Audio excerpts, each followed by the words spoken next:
You wake up with her on your mind, not out of love, but out of habit. You hold back the text. You stay silent, not because you've moved on, but because you don't know what else to do. You tell yourself you're being strong, stoic, detached, but deep down you're just hoping she notices your absence and regrets your presence.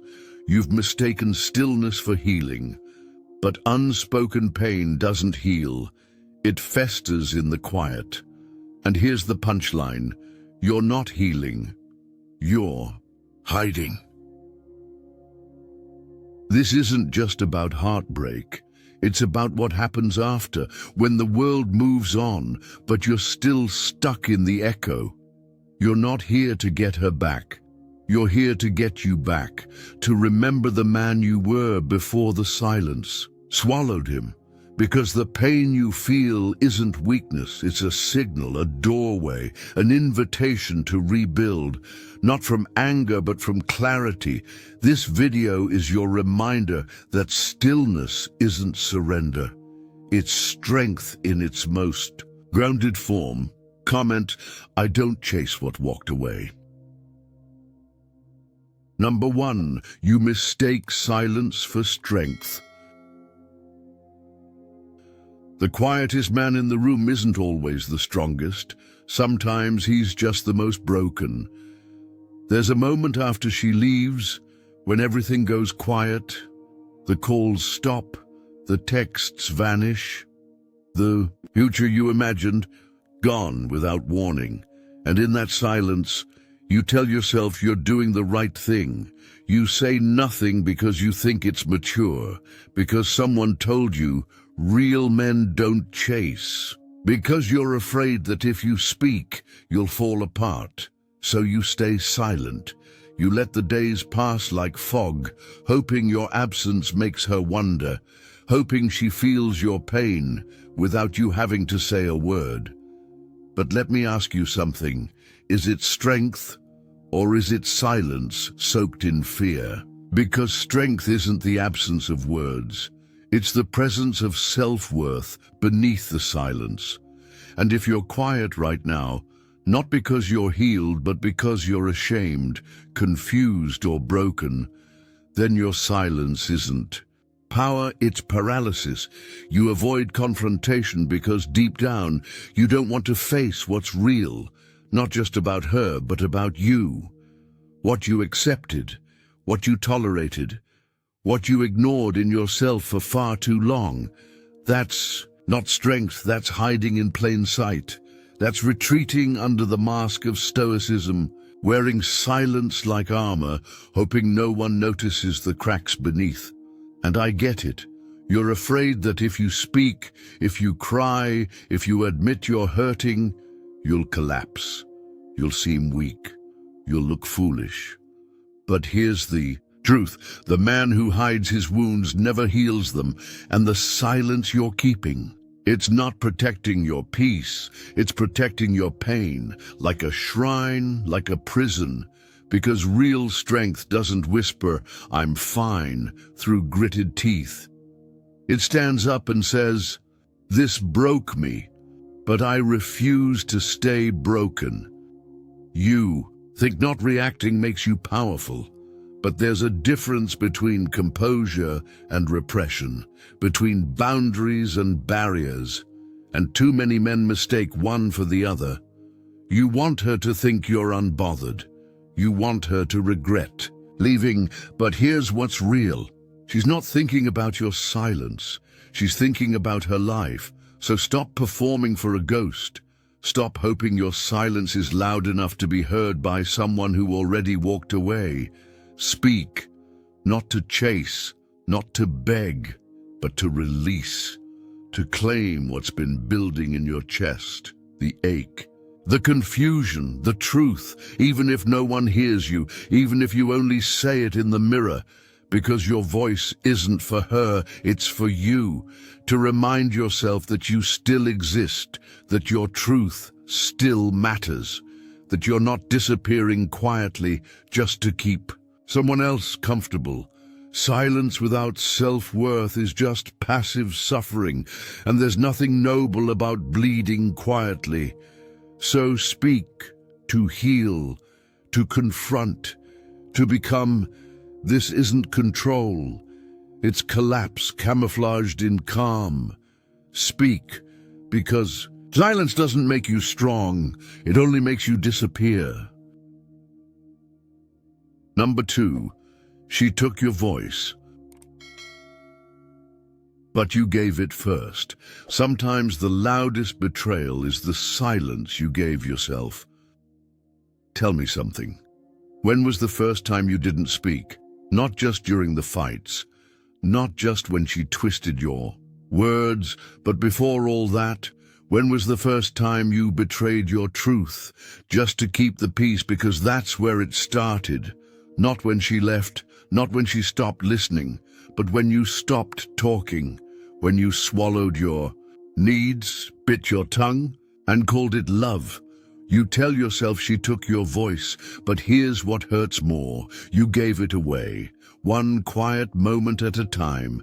Every time you smiled through discomfort, every time you apologized just to end the argument, every time you chose harmony over honesty, you thought silence was love. You thought sacrificing your needs would make her stay. But what you really did was teach her how little your voice mattered, and now you're angry. Angry that she didn't value your words, angry that she didn't ask how you felt. But the truth is, you trained her not to. You made yourself invisible so she wouldn't leave. You turned your feelings into furniture she could rearrange at will. And you thought that was strength. You thought that was loyalty. But let's be honest, that wasn't love. That was self-abandonment in disguise. Because when a man disconnects from his voice, he disconnects from his soul. And when the soul goes quiet, pain is all that remains.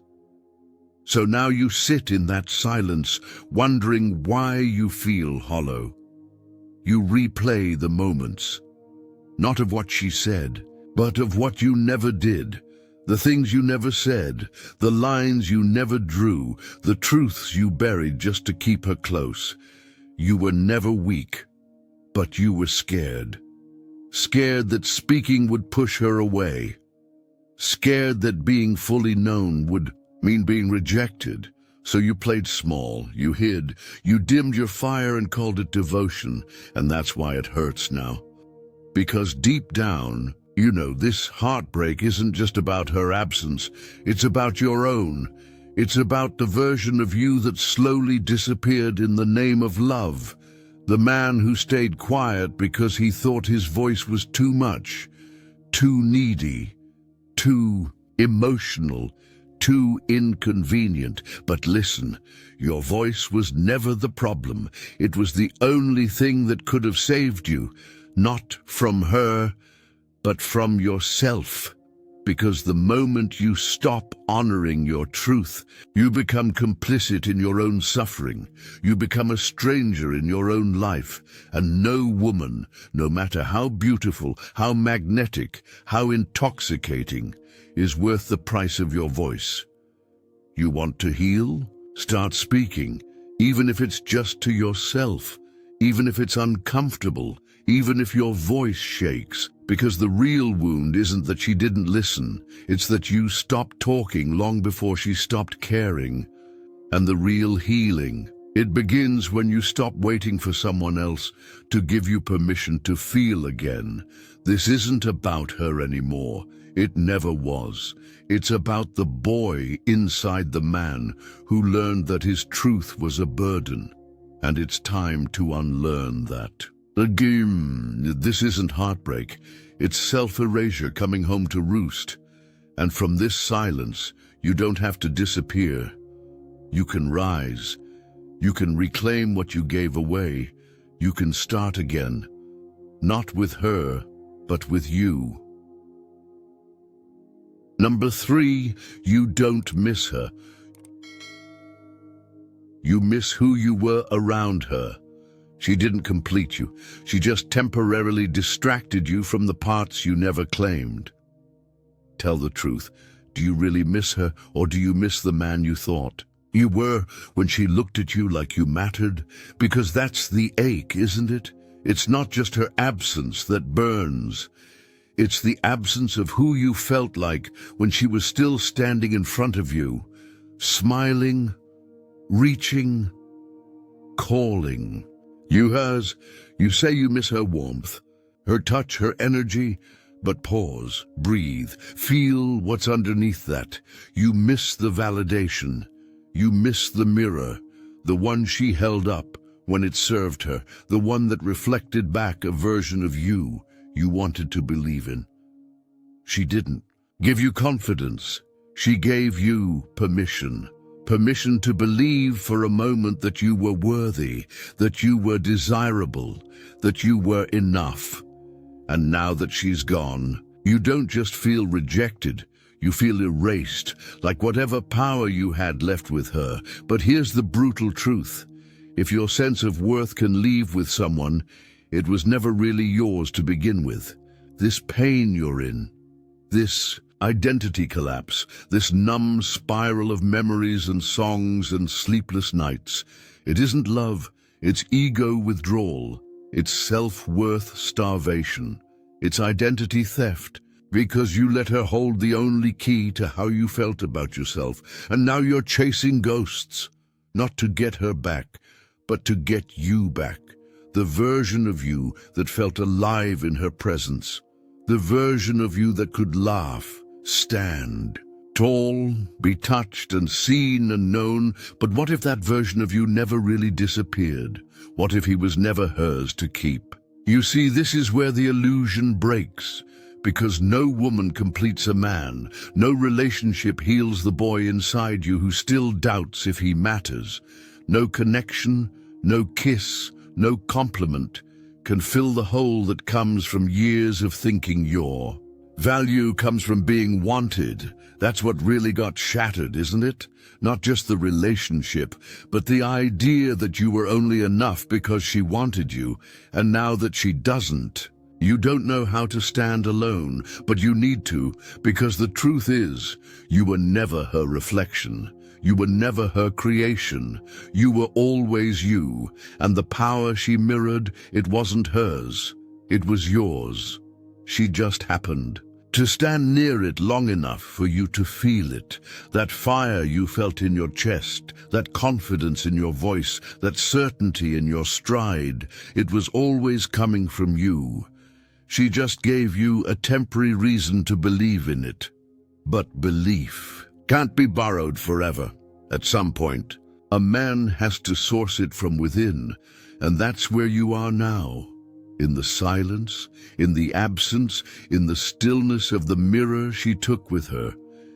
You're learning to become your own reflection. You don't need her to see your worth. You need to see it when no one is watching, when no one is clapping, when no one is touching you. That's where real confidence is forged, not in her arms, but in your solitude.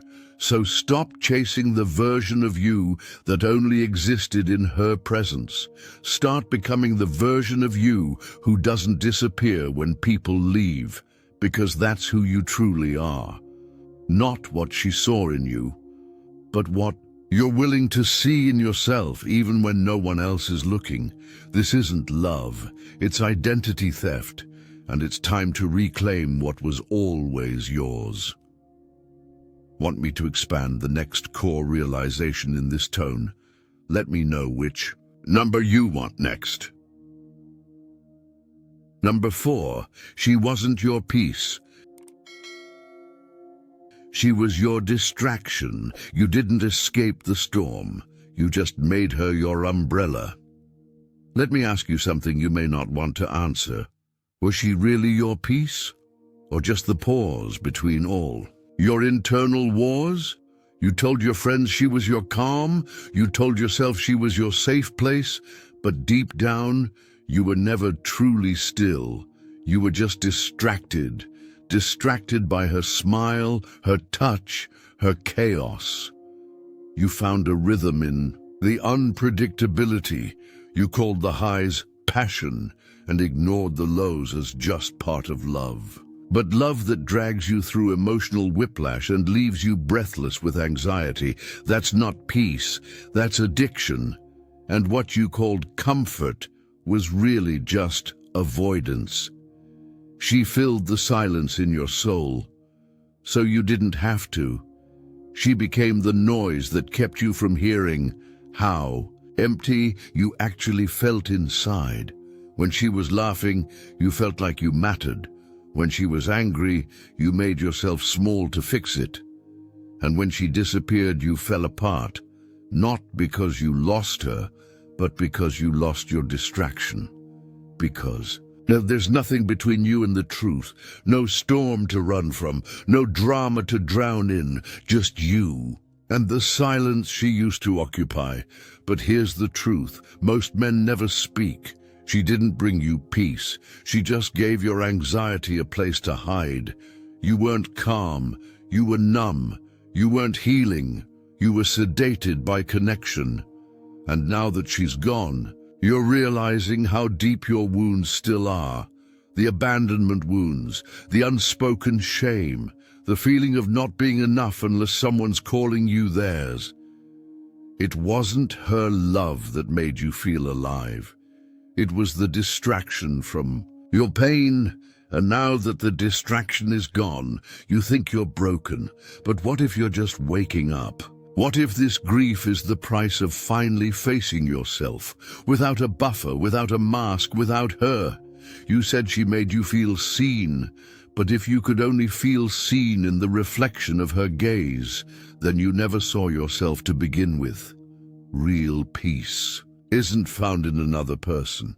It's found in the way you sit with yourself when the world goes quiet. It's how you breathe when no one's texting.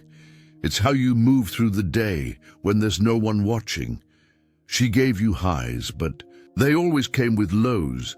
She gave you warmth, but it flickered with the wind. And still, you clung to her like an anchor, because chaos felt familiar, because stillness scared you more.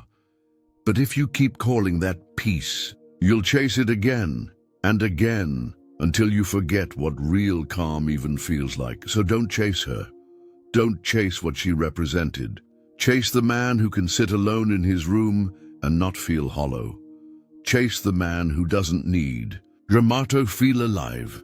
Chase the man who makes himself his own sanctuary. Because the truth, she wasn't your peace. She was your distraction. And now that the noise is gone, you finally have the chance to meet yourself without interference. This isn't chemistry. It's codependence in disguise. And it ends the moment you stop calling it love. Number 5, you're waiting to be chosen. But you never chose yourself. She didn't reject you. She revealed that you never truly picked yourself. Let's be honest, brother. Deep down, you're still waiting for her to realize what she lost, waiting for her to come back and say, I made a mistake. You were everything. You check your phone more than you admit. You rehearse what you'll say if she reaches out. You wonder if your silence is speaking loudly. Enough, if maybe, just maybe. She feels your absence. But here's the part that stings. You're not really waiting for her. You're waiting to feel chosen because you never really chose yourself. You've lived most of your life this way, haven't you? Wearing the right mask, saying the right thing, being what they wanted, always trying to earn it, love, approval, worth. And now, in the wreckage, you tell yourself your loyalty was real. But truthfully, it wasn't loyalty. It was fear. Fear of not being enough without someone else's yes. Fear that if you stopped trying, you'd vanish, so you became a shapeshifter. You became agreeable. You gave and gave and gave. Because if they chose you, then maybe you were finally worthy. But here's the lie you've been living. Being. Picked by someone else doesn't fill the void of not picking yourself. No woman can fix that wound. No love can substitute self-respect. And the longer you chase approval, the further you run from your own power. You thought your silence was noble. You thought it made you strong. But let's be real. Your silence is a strategy, a performance, a quiet plea. Please notice me. Please miss me. That's not strength. That's learned helplessness. It's the echo of a boy who grew up believing love had to be earned. And now you sit in the rubble, waiting for the applause that never comes, hoping she rewrites your worth with a text. But what you really need isn't her validation. It's your own damn vote. Because the second you stop trying to be chosen and start choosing yourself, everything changes. The energy shifts. The world feels different. And that boy inside of you, the one who kept begging to be enough, he finally sees a man who's no longer begging, a man who stands tall without applause, without recognition, without her. This doesn't mean you become cold. It doesn't mean you stop caring. It means you stop placing your value in someone else's hands and then calling it love. You don't have to prove anything anymore. You don't have to be picked. You already exist. You already matter. But until you believe that, until you choose you, every relationship will be another audition, another test, another place where you disappear just to feel seen. So stop waiting. Stop hoping she regrets it. Stop building shrines to her memory in the silence of your self-abandonment. Pick yourself fully, even if no one claps, even if no one comes back, because that's the only kind of power they can never take from you. This isn't loyalty.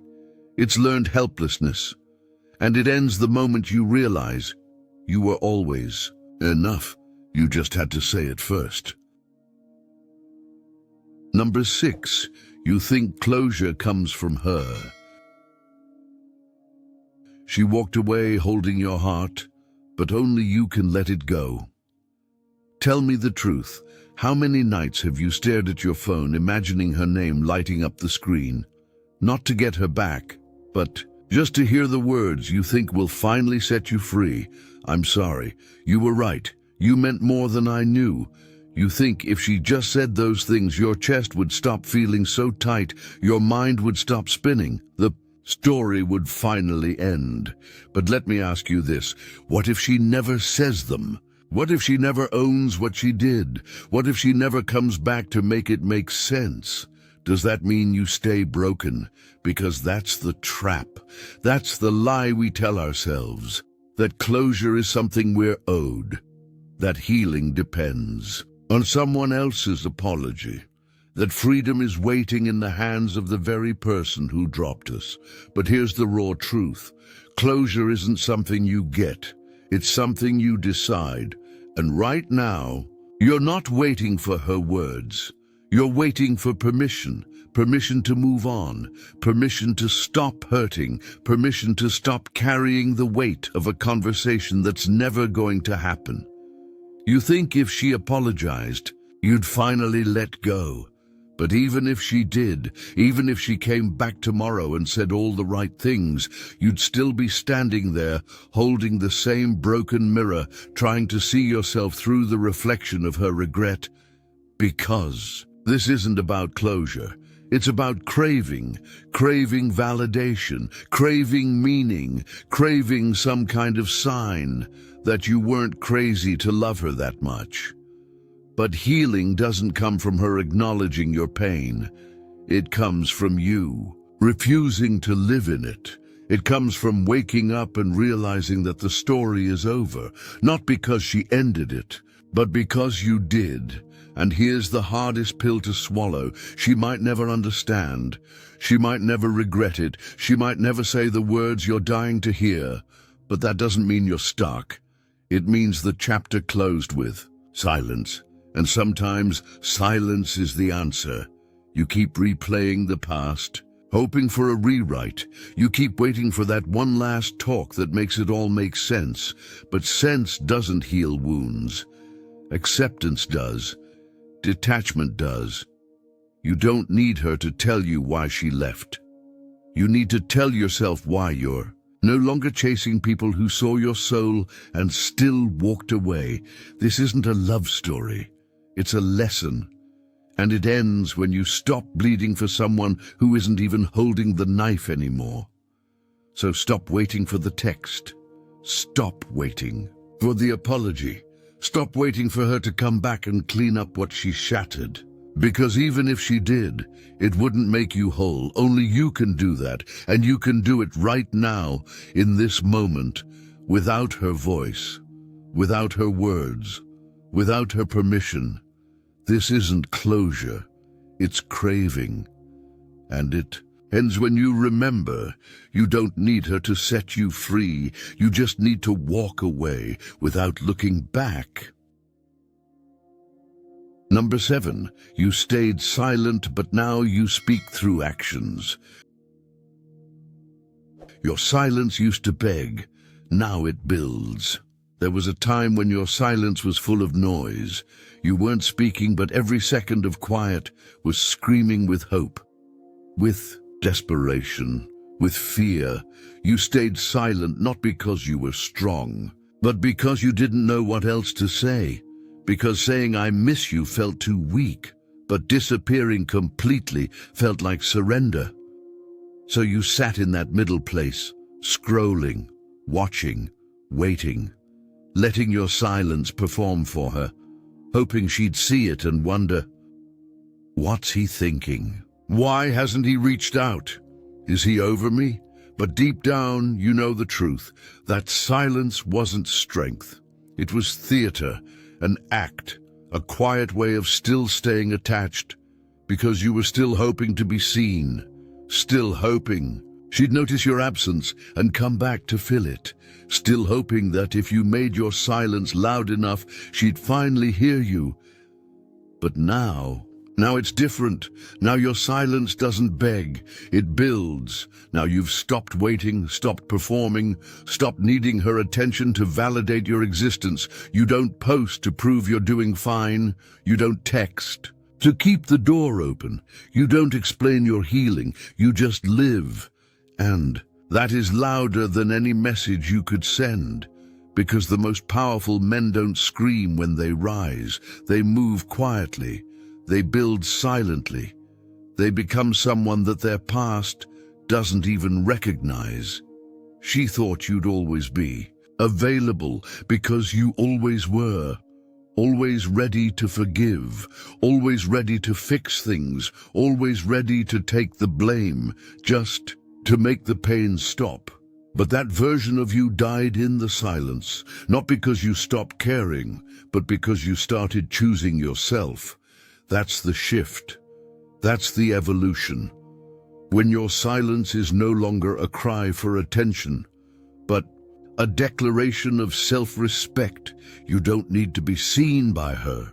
You need to be aligned with you. And every day you wake up and show up for yourself, you become a man who no longer needs to be rescued, chosen, or understood. You just are, unapologetically, unshakably, unbothered by what used to break you, because now your silence doesn't ache.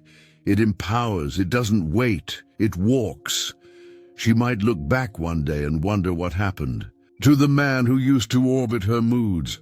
But by then, you'll be so far into your purpose, into your peace, into your power, that you won't even flinch. You stayed silent, but now you speak through who you're becoming. You speak through boundaries, through purpose, through stillness. And that's the kind of silence they can't ignore. This isn't silence, it's evolution, and it's irreversible.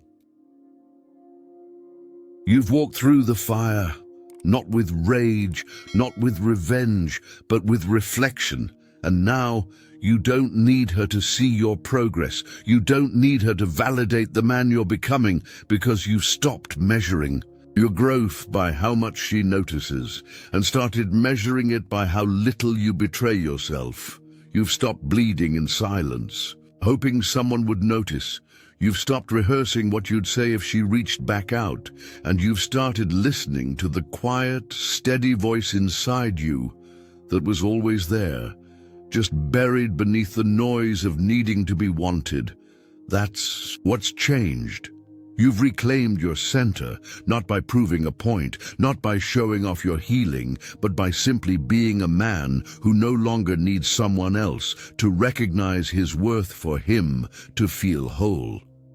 She was a chapter, not your definition. She was a mirror, not your reflection, and the silence you now hold. It's no longer a wound. It's a boundary, a choice, a power.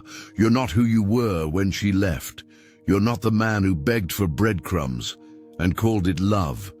You are the man who finally sat with his pain, faced it, owned it, and walked forward without needing permission. Comment, "I am not who I used to be." Subscribe if you're walking away in silence, not to prove a point, but to protect your peace.